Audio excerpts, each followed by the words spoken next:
What's going on, everyone? It's Jason. I'm going to do my week one early preview for Draftkings, especially the Millionaire Maker. And this video, I'm going to focus on tight ends, and we'll slide back up to the top for tight ends and see what we got. Gronkowski.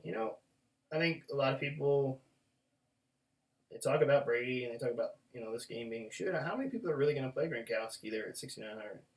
We'll see. I think they're just some of the way the salaries are setting up on the other positions that a lot of people can't afford that high for tight end.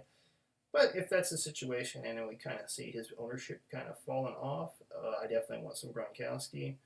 Travis Kelce for Kansas City. I don't know that I want to go there on the road and against the Chargers. I think it's a tough spot. I think the rookie quarterback, I keep saying he's a rookie quarterback, but second year, first year starter, Patrick Mahomes.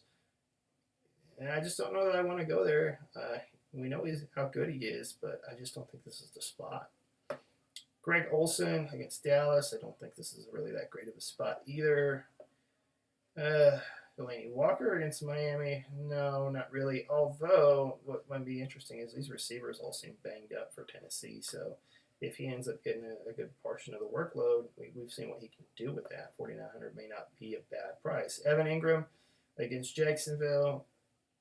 He's kind of priced like he was last year, but they've got a lot of weapons back out there. They've added Barkley and they've got Odell back, so I don't think he's going to get that type of production he was getting last year. Kyle Rudolph against San Francisco. Always intriguing. May get kind of lost in the shuffle, especially some of the value plays you have down here and some of the big names you got. The top, Kyle Rudolph, is sneaky, especially if he ends up getting the red zone targets. Jordan Reed certainly could be forgotten about here if he is 100% healthy and he's getting all the snaps. So I definitely want some Jordan Reed. Jack Doyle, this shared time thing with Ebron, that's kind of concerning. I don't really want to go there and just try to guess which one's going to get it. Charles Clay, new quarterback. Don't really want it. Eifert's healthy. It's interesting. This game could have some points in it, so especially on the Cincinnati side of it. And definitely, easily could be forgot about. Now, probably my favorite play tight end is David Njoku. You just watch him in the preseason. He's like 10 times better than he was last year. He's got it figured out. He knows where to be, and he's got a much better quarterback back there. Regardless of whether it's Tyrod or whether it's Baker Mayfield, he's got a much better situation, and Njoku is definitely one of my favorite plays for week one. Kittle seems to be banged up. We don't know that he'll be ready. I wouldn't touch him against Minnesota anyway. Eric Ebron.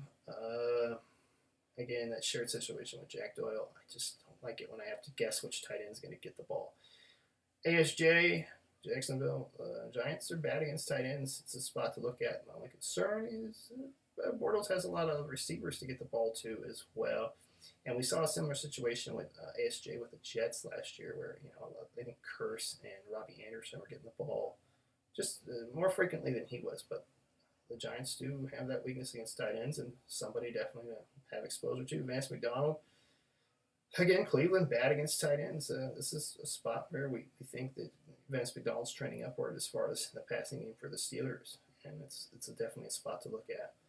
Got to have some Vance McDonald. Ben Watson, New Orleans. He had a rapport with Breeze there before. I definitely like Ben Watson in this spot as well. The two Tampa Bay tight ends. I wish I knew which one. If they could just push Braid aside and give me some OJ Howard, I would love that. But I don't know that they're going to do that, and that's my problem. Ricky Seals-Jones, he's getting all the work in Arizona. We know that. I just don't know if this is the spot for him. Gesicki, he's struggling with Miami. I know everybody's kind of hyped up about him, but doesn't seem to be doing anything much. Some other ones down here. There's one other one that's intriguing. Jake Butt. I want to see him on the field. First preseason game we saw nothing. So a little concerning. Maybe we'll see by that week 3 preseason game if Keenum gets him out there, and if he ends up being the tight end number 1 for Denver, then that's interesting. I think Denver's going to try to play that game slow. And that's really all I got for tight ends.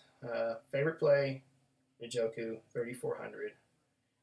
Other great plays, ASJ, Vance McDonald, and a higher tier, I think, Kyle Rudolph. definitely sticks out right there, and possibly Jordan Reed. But that's it. Later, everyone.